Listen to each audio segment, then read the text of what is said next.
Efésios, capítulo 4, versículo 27. Nós temos aqui um mandamento de Deus que diz assim: nem deis lugar ao diabo. Acharam aí ou não? Está na Bíblia? Então vamos repetir aí. Nem deis lugar ao diabo. Nós precisamos levar a sério esse mandamento da palavra de Deus, porque o diabo, ele se esconde de muitas formas insuspeitas na nossa vida. Lá em Apocalipse, João nos exorta, em Apocalipse capítulo 12, versículo 9, que Satanás, ele é um sedutor, ele seduz, mas não somente isso, ele engana, com o propósito de nos destruir, de nos prejudicar. Abra sua Bíblia lá, por favor, em Jó, capítulo 1. Jó, capítulo 1. No versículo 6, diz assim: num dia em que os filhos de Deus vieram apresentar-se perante o Senhor, veio também Satanás entre eles. Satanás chegou hoje primeiro na igreja do que você. Ele está aí sentado nesses bancos aí.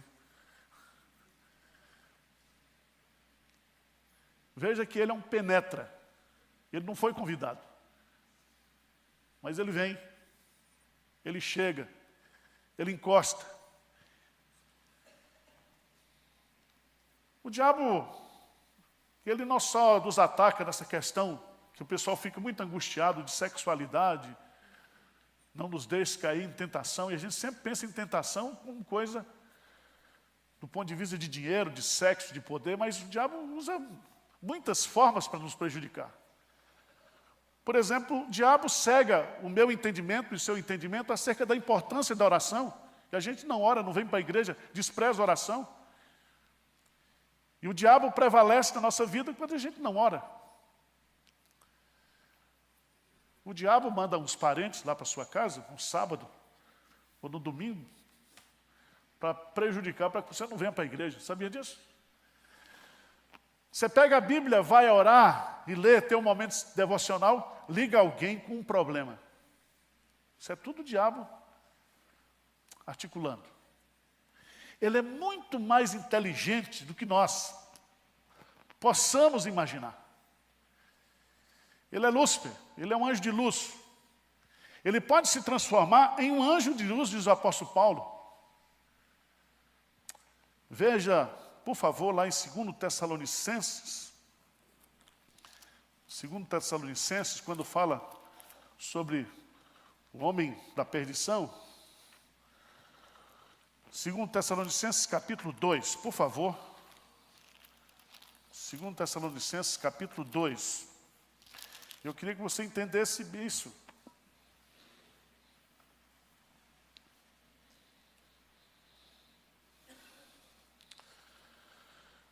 A vinda do Senhor, antes que a vinda do Senhor aconteça, haverá a revelação da apostasia do homem da iniquidade.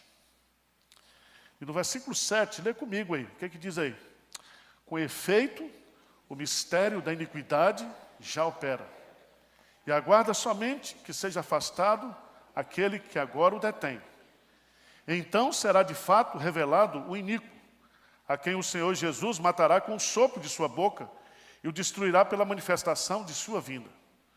Ora, o aparecimento do iníquo é segundo a eficácia de Satanás, com todo o poder e sinais e prodígios da mentira, e com todo o engano de injustiça aos que perecem, porque não acolheram o amor da verdade para serem salvos.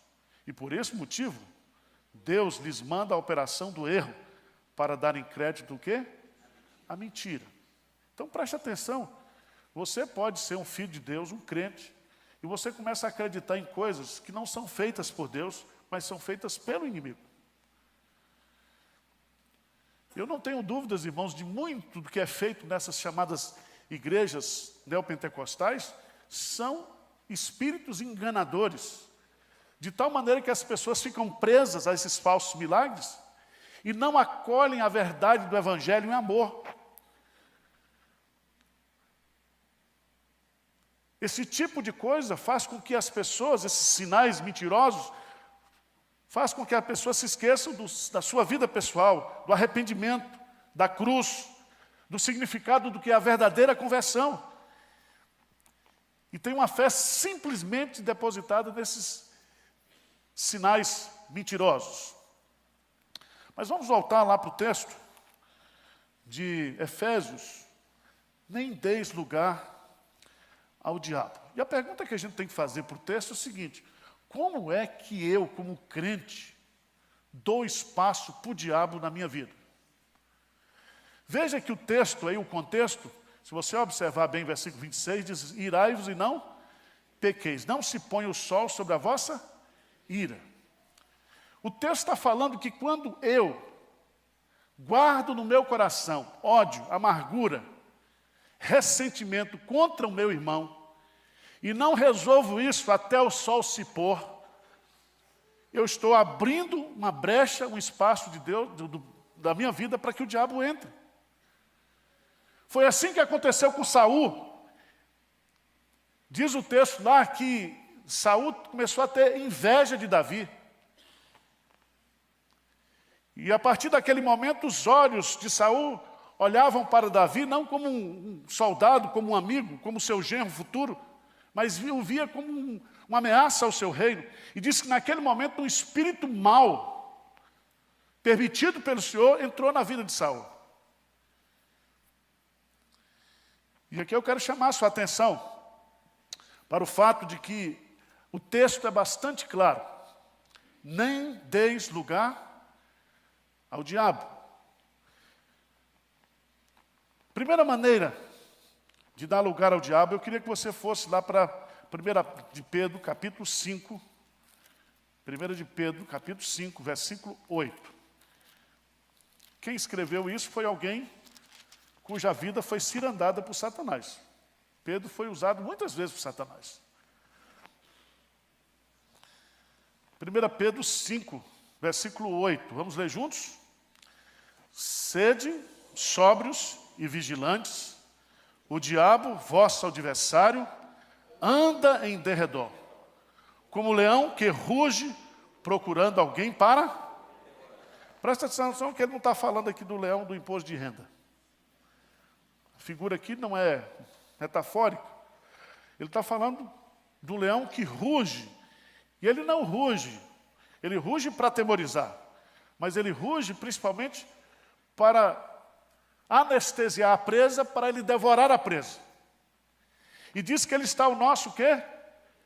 Derredor. Pergunta para você, você mora aqui em Pinheiros, tem um circo aqui, o Soléu, saiu um leão que tinha lá, fugiu hoje de manhã e está rodando aqui nas imediações de Pinheiros. Você vinha para a igreja hoje? Fala a verdade. Enquanto esse leão não for preso, eu não saio de casa. Irmãos, a gente fica brincando, às vezes, com essa metáfora, e Pedro está colocando aqui, é que ele é um leão solto, procurando o quê? Vítimas. Ele é um leão faminto. E a Bíblia diz que, por entender que o seu tempo está, o seu fim está próximo, ele vai o quê? Intensificar a sua obra. Então vamos ficar atentos, por isso que ele fala aqui, sede sóbrios e vigilantes. Segundo versículo que eu queria que vocês abrissem, está lá em Mateus capítulo 26.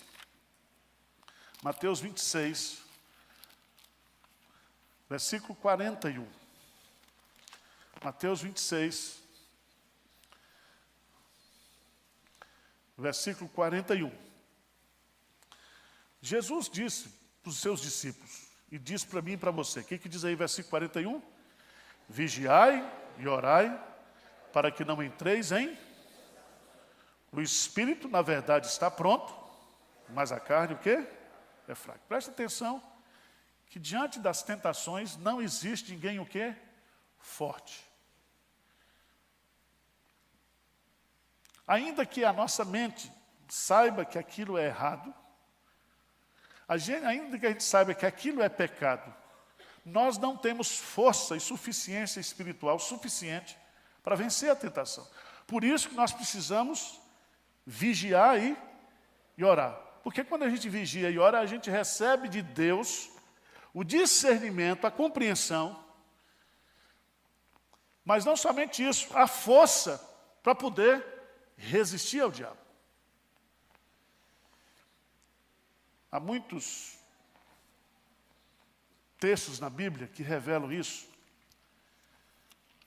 O diabo pode usar a mim e a você para prejudicar a obra dele. Sabia disso?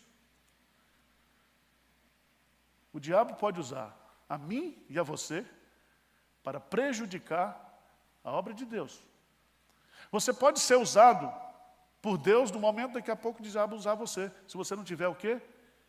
Discernimento. Vamos pegar um texto aqui? Mateus capítulo 16. Mateus capítulo 16. O Pedrão, todo mundo conhece. E foi ele que escreveu. E usou essa figura do leão. Ele sabia disso.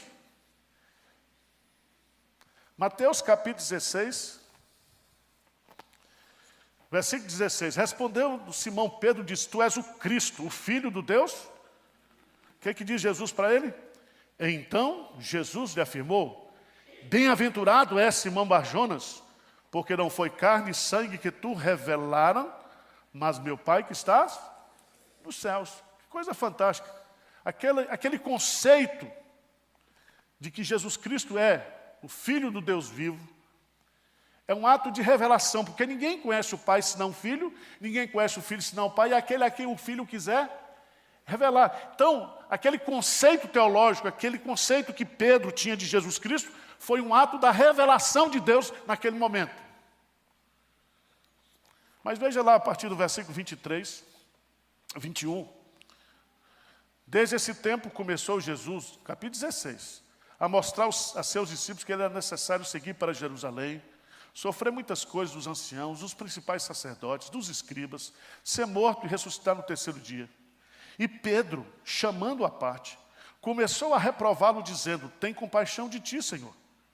Isso de modo algum te... Versículo 23, lê comigo. Mas Jesus, voltando-se, disse a Pedro: Arreda, Satanás, tu és para mim pedra de tropeço, porque não cogitas das coisas de Deus, e sim da dos... Isso é bem interessante. Eu não diria 15 minutos depois, mas algum tempo depois, o texto não registra, aquele mesmo homem que recebeu a revelação de Deus, está sendo usado por Satanás. Satanás está por trás dele. Porque Satanás não queria que Jesus Cristo fosse para a cruz. Satanás sabia que a obra de Cristo seria a sua derrota. Então ele usa uma pessoa que estava ali e que seria grandemente, poderosamente usada por Deus. Ele é usado ali, naquele momento. É tanto que Jesus, ele não repreende a Pedro, mas ele repreende a quem? Porque a nossa luta não é contra a carne, nem contra sangue, mas contra principados e potestades. Potestades. Então, irmãos, preste atenção. Quais são as maneiras de dar lugar ao diabo na nossa vida? Primeiro, o texto sugere guardando amargura, ressentimento. Segundo, quando desprezamos o aviso bíblico de que o diabo é um sujeito perigoso que está ao nosso redor. Terceiro, quando nós desprezamos a oração e a vigilância. Quarta forma de darmos lugar ao diabo é quando nós não tratamos direito o pecado da nossa vida. Veja lá em Provérbios, capítulo 28, versículo 13. É um versículo muito conhecido. Provérbios 28, 13.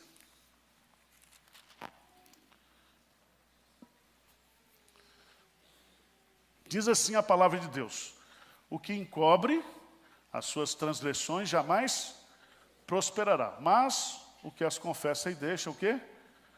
Alcançará a misericórdia. Veja bem, aqui é uma linguagem usada por alguns comentaristas que eles usam aqui que o pecado na nossa vida cria o quê? Brechas.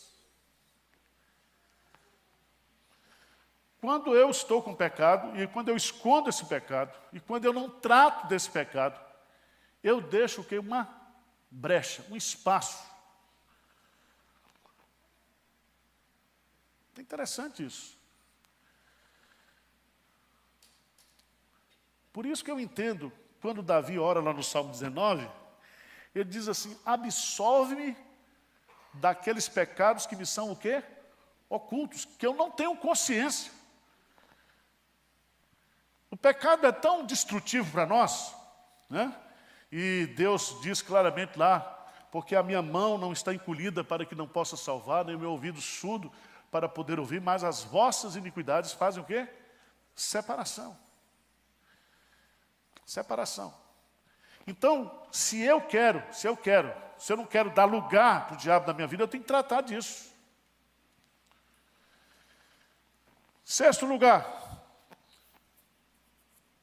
nós damos espaço para o diabo na nossa vida quando desconfiamos de Deus. Hebreus, capítulo 3, versículo 12. Preste atenção.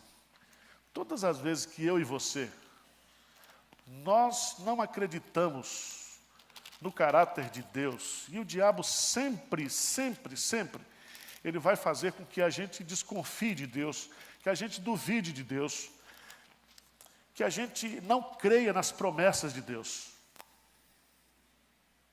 E se você estiver passando por um deserto, se você estiver passando por uma tribulação, vai acontecer o que aconteceu lá em Malaquias. Deus diz para o povo, eu vos tenho amado. Mas o povo responde, em que o Senhor nos tem o quê? Amado. Hebreus, capítulo 3, versículo 12. Lê comigo aí, porque o texto é escrito para crente. Vamos lá, o que é que diz aí? 3,12. Tende cuidado, irmãos, jamais aconteça haver em qualquer de vós perverso coração de incredulidade, que vos afaste do Deus vivo. Pelo contrário, exortai-vos mutuamente cada dia, durante o tempo que se chama hoje, a fim de que nenhum de vós seja endurecido pelo engano do pecado. O pecado da incredulidade. Sem fé é impossível o quê? Então veja bem, se eu sou crente e eu não creio em Deus, se eu sou crente eu começo a desconfiar de Deus. E você sabe que o diabo, quando tentou Adão e Eva no paraíso, ele lança dúvidas sobre a palavra de Deus, ele torce as escrituras. E esse é o grande perigo da nossa vida. Então, preste atenção, quando o diabo começar a conversar com você, não dê conversa para ele. Ele vai vir com sugestões e você faz como Jesus Cristo. Assim diz também a Escritura. O diabo vem com sugestões para nós, com ideias, com propostas. E se você começar a dar muita ousadia para ele, conversar com ele, ele vai desestabilizar você. Aquele que pensa que está de pé, cuidado para que não caia. Não caia. Irmãos, nós damos lugar ao diabo quando fugimos do sofrimento que está inerentemente ligado à obediência a Deus. Se alguém quiser ser meu discípulo, negue-se a si mesmo, tome a sua cruz e siga. E eu vou ter que pagar um preço por ser crente. Mas quando eu abro mão desse sofrimento que está inerentemente ligado à cruz, o diabo acha um espaço na minha vida. Isso aconteceu com Abraão. Ele não acreditava que Deus poderia protegê-lo dos amalequitas. E ele mentiu, dizendo que Sara era sua o quê? Irmã. Ele estava com medo. E quantas vezes nós, como crentes, podemos ser tentados a abrir mão da nossa fé, do nosso testemunho, do nosso compromisso, justamente para a gente não ser prejudicado pelos outros, criticado pelos outros, para a gente fazer essa política da boa vizinhança, e a gente acaba abrindo um espaço para o diabo que é na nossa vida.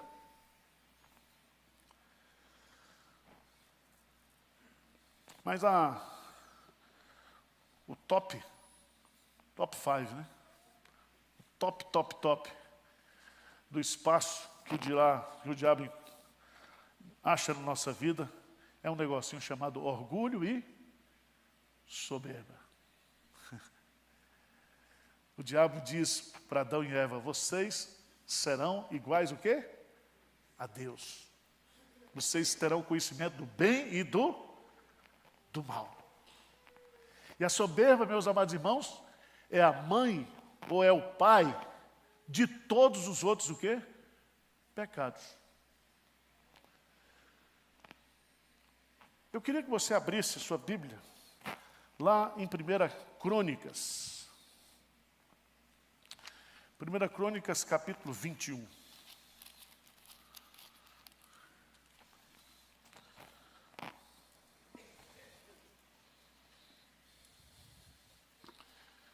Primeira Crônicas 21, 1. Davi era um homem segundo o coração de Deus. Era ou não era? Homem de Deus. E veja que ele ia muito bem no reino. Deus tinha dado vitórias para ele em todas as áreas do seu reino. Provavelmente Davi escreveu aquele Salmo 133, falando quão bom e quão agradável é que os irmãos vivam, hein?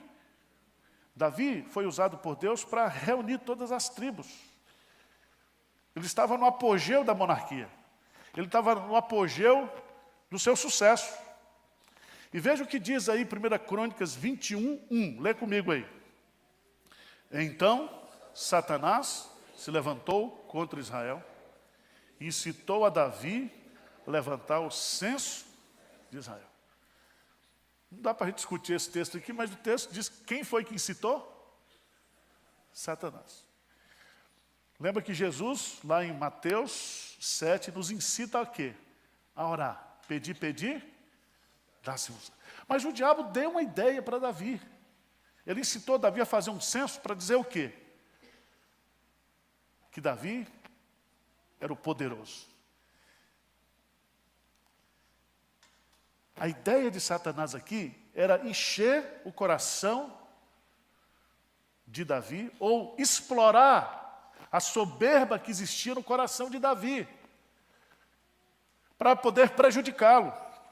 E vocês sabem que ele levantou o censo, mas aquilo foi mal perante os olhos do quê? Do Senhor. E no versículo 7... tudo isso desagradou a Deus pelo que feriu a Israel. Então disse Davi a Deus: muito pequei em fazer tal coisa. Porém, agora peço-te que perdoes a iniquidade de teu servo, porque procedi muito loucamente. Fazer um censo. Mas não é fazer um censo. O que Davi estava fazendo ali era se auto o quê? Glorificando. Se autoprojetando. Eu sou o cara. Eu levei Israel a ser essa potência. Eu tenho os maiores exércitos. Irmãos, para vocês não saírem deprimidos daqui, vamos para Tiago. Tiago, capítulo 4. Não deis lugar ao... Está claro isso aí?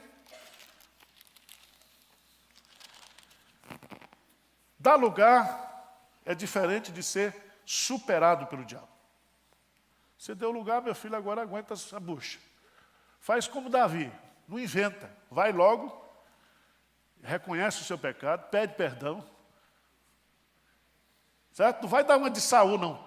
Davi, ele era crente assim, normal como a gente. E Tiago, capítulo 4, versículo 7. Vamos ler juntos? 4, 7.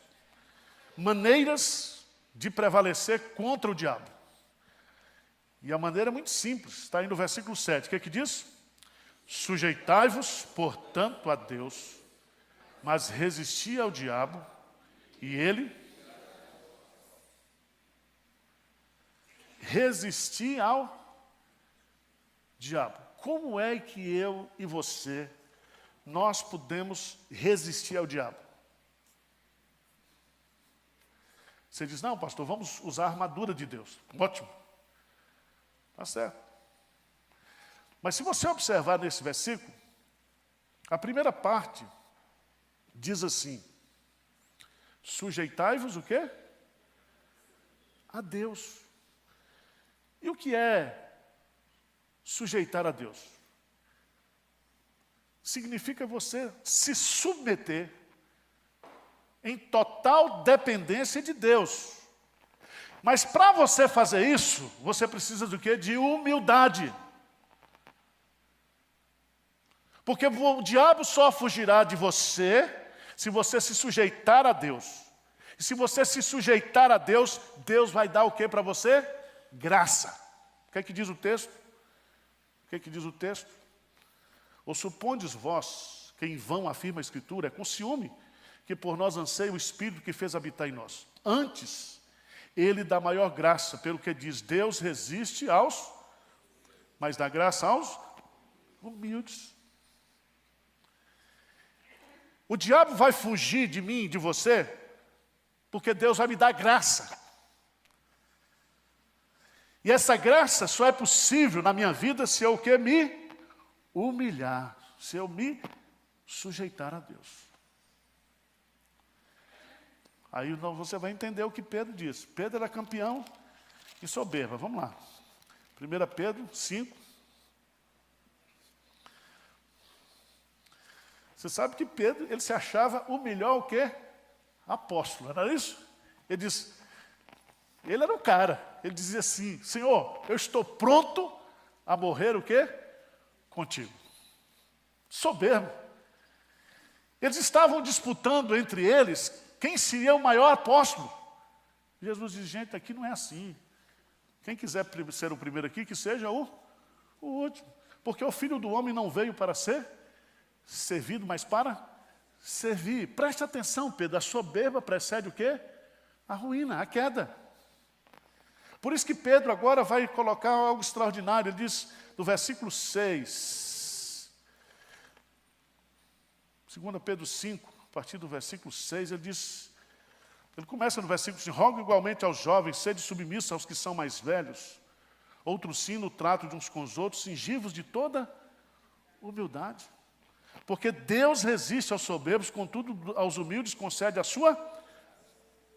Humilhai-vos, portanto, sob a poderosa mão de Deus. Presta atenção. Presta atenção. Você é o que você é diante de Deus, não diante dos homens. Tem umas pessoas que são humildes assim, mas é mascarado. Falsa humildade. Ele diz assim, humilhai-vos sob o quê? A poderosa o quê? Mão de Deus. Humilhe-se diante do Senhor, quebrante-se diante do Senhor. E Ele, no devido tempo, vai lhe exaltar.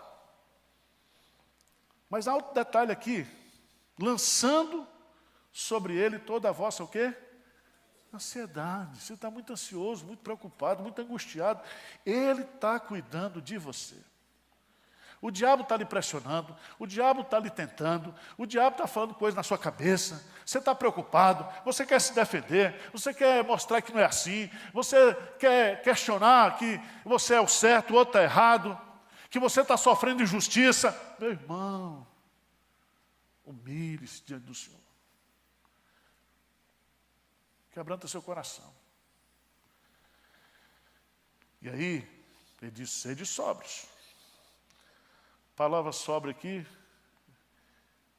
não significa somente aquele que está embriagado. Sóbrio aqui significa você estar com seus sentidos completamente em alerta e vigilantes, porque o diabo, vosso adversário, anda em derredor, como leão que ruge, procurando alguém para devorar. Versículo 9, lê comigo. Resisti-lhe firmes na fé, certo de que sofrimentos iguais aos vossos estão se cumprindo na vossa irmandade espalhada pelo mundo. Preste atenção que nós resistimos ao diabo, nos sujeitando a quem? A Deus. E sujeitar a Deus significa nos humilhar, para que Ele nos dê o quê? Graça. Paulo diz, Deus diz para Paulo, a minha graça o quê? Te basta. Eu não vou tirar o espinho, mas eu vou lhe dar mais graça. Mas aqui, Pedro vai usar outro argumento muito forte. Ele diz assim, resisti-lhe firmes o quê? Na fé. Firmeza na fé. Significa, continue crendo naquilo que você recebeu de Deus. Porque quando vem o sofrimento, quando vem a provação, o diabo quer derrubar você o quê? Da fé. Ele ataca a sua fé. A sua confiança em Deus. Irmãos, não desista de crer. Vamos perseverar o quê? Firmes na fé. Vamos ficar de pé e vamos ler um versículozinho que está muito simples. Parece assim, a gente nem dá muita bola. Sabe aquele negócio que passa batido? 1 Coríntios.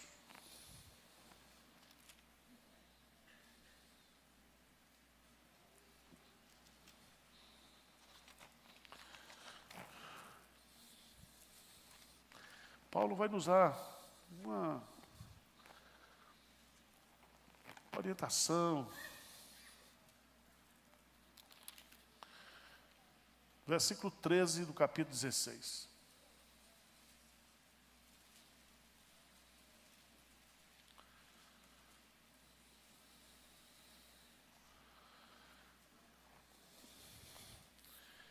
E esse versículo 14 é muito bonito também. Vamos ler juntos?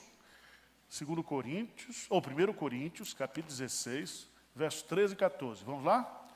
Sede vigilantes, permanecei firmes na fé, portai-vos varonilmente, fortalecei-os, todos os vossos atos sejam feitos com amor. Amém. Amém.